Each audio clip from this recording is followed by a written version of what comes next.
Like most Indians, I thought their only way was UPSC. When I went to Symbiosis, right, 2016 to 19, so I just wanted to learn about different sectors of space. I just started interning in education, gender, healthcare, environment, whatever. And I unknowingly kickstarted, this push towards building a career policy. I was just interning with this member of parliament 2018, and he happened to, in a sense, walk me through that. I mean, he saw my interest in whatever I had done here, right? And he walked me through that. Oh, this is what you do.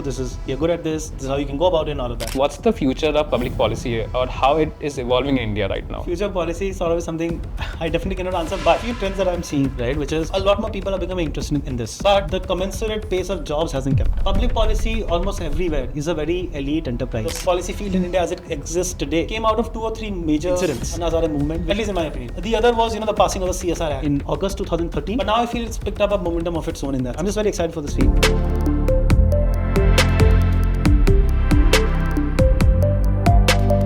Namaste Yash, thank you so much for coming to the Policy Bootcamp as one of the speakers. I wanted to ask, you completed your journalism from Symbiosis International University. So how did you came to know about the domain of public policy and governance, and how did the interest came in? No, thank you so much for having me, Saurabh, and to the entire team at Shri University. I've always wanted to be in the broader government space, right? But if I can be very honest with you, I did not know there was a technical public policy space that existed, right? For you to be here. Like most Indians, I thought their only way was UPSC, right? When I went to Symbiosis, right, 2016 to 19, I was just very curious. I just wanted to learn about different sectors of space. I just started interning, to be very honest with you. So, in education, gender, healthcare, environment, whatever. And, in different cities, functions. And I unknowingly kickstarted, this push towards building a career policy, right? Because if you think about it, at a broader level, public policy is everything under the sun, a little bit of everything, right? How I came to know about the specific technicalities was, I was just interning with this member of parliament 2018, and he happened to, in a sense, walk me through that. He saw my interest in whatever I had done here, right? And he walked me through that. Oh, this is what you do. You're good at this. This is how you can go about it, and all of that. So, yeah. Okay, great. So a lot of things are happening in India in the public policy and governance sector. A lot of initiatives, a lot of universities are coming on, a lot of think tanks are opening, Adani is funding, URF is there, a lot of things are going on. So I wanted to ask, what's the future of public policy or how it is evolving in India right now? I think, future policy is sort of something I definitely cannot answer, but few trends that I'm seeing, right, which is a lot more people are becoming interested in this field, right? But the commensurate pace of jobs hasn't kept up, right? Public policy almost everywhere is a very elite enterprise, right? It's a small set of people in the broader intellectual and so that sort of a domain who are, and of course at the grassroots as well, who are informing policy making, and then there's the state and the bureaucrats. So, but some of it is structural. In terms of evolution, yeah, one thing is for sure, and this is very normal by the way, that as a society becomes richer, and as more and more people start paying direct taxes, right? As I see the correlation and linkages between, that I'm paying for this, why is this service not happening, something like that. At least that sense of awareness, right?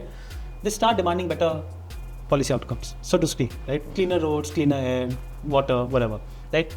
That sense of awareness comes, right? If you think about it, the policy field in India as it exists today came out of 2 or 3 major incidents. So one was the, in a sense, the Anazare movement, which awoke an entire generation of Indians to, the plan was corruption, but, the government in general, right? At least in my opinion. The other was, the passing of the CSR Act in August 2013, right?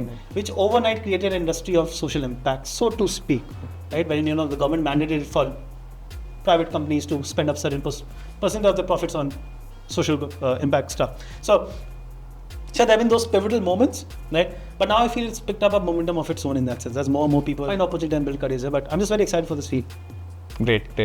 So you work with Twitter India. Now currently it's known as X.com. So I want to know what's a typical day look like in Twitter India. You are working in the public policy vertical of Twitter India. So what's a typical day look like? That was with my employer, so I really can't get into details. But B, there's no typical day sort of. Like any job, it's not about Twitter. I look at it in this manner, which is almost 50% is day to day, 50% is long term stuff. Right, so firefighting and proactive stuff, right? So very self-explanatory, right? So half of your day goes into doing what is important that day, on the next 2 or 3 days. The other half is that you might have some long-term OKRs or goals or organizational objectives. And you're like, how can I achieve those? Right? Is how I would put it. So depending on the job or the role you're in, it just keeps changing. But yeah. Okay. So let's suppose a recent graduate person from Delhi University or JNU and he or she is looking for a job in public policy domain. So how one can enter this area, like through internship, through part-time jobs, through working in different projects? What's the strategy according to you? Your question has the answer. Okay. So in the sense sort of that, see, public policy is space for everyone, from chemists to chartered accountants, right? People are very different background, find work here. That is not to say that it's not a technical field at all. That is not what I'm saying, right? I'm just saying that, especially given how, let's just say, early and or non-linear it is in India right now, people of all hues, find meaningful stuff here. What is important is also a lot of this boils down in which pillar of policy making are you working. If you're working on slightly technical parts, say monitoring, evaluation, implementation, then you need a lot of those skills. If you're working, say, like an ideation design, then like a core deep interest in research probably would suffice alongside some subject matter expertise, right? So there's that. And the third thing is what you answered yourself sort of, which is, if you think about it, no undergraduate level degrees exist in India for public policy. I think there's some exception. I think Flame has one or something with some electives, but broadly it's not there, right? So point being, it's not mandatory for you to have pure play policy education credentials for you to build a career, right?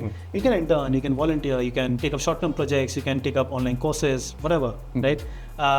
Just keep learning and exploring and find your feet. Great. So a lot of working professionals who have like a work ex of like 2, 3 or 4 years, they want to switch their career from tech to non-tech to public policy.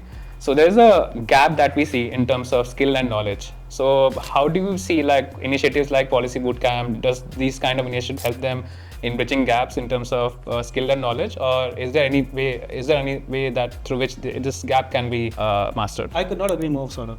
And this is not just about Rishi Huda Policy Bootcamp, but I've seen a lot of very good people and institutions come up with different programs for the lay person to engage with public policy beyond the surface level, right? And in a whole host of cities.